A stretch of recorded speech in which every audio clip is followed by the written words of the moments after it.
free agency hasn't been quite as slow as it was last winter, but it's still been a far cry from the annual sweepstakes we seem to expect.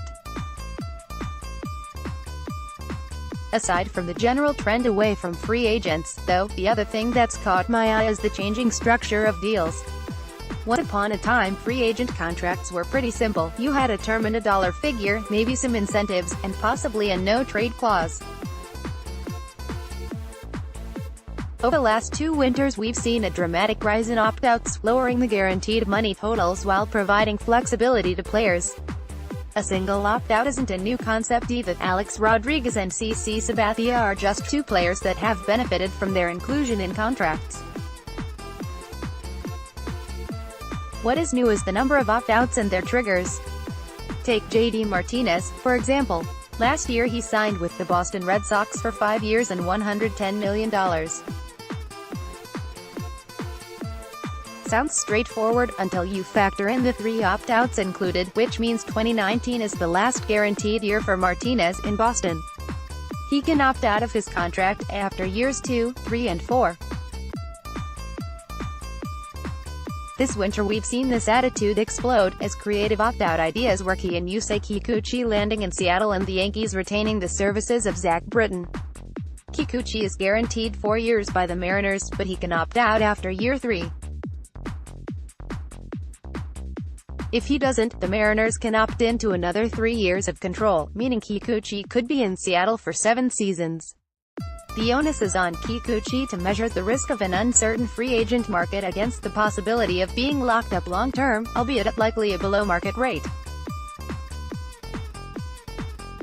The Britton deal is similar, but the onus is moved to the team.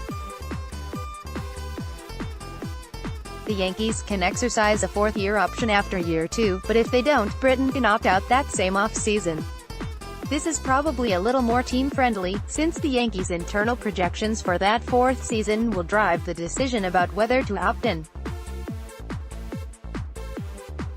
All of this is part of a growing pattern of changes in how teams approach the off-season, for a couple of reasons.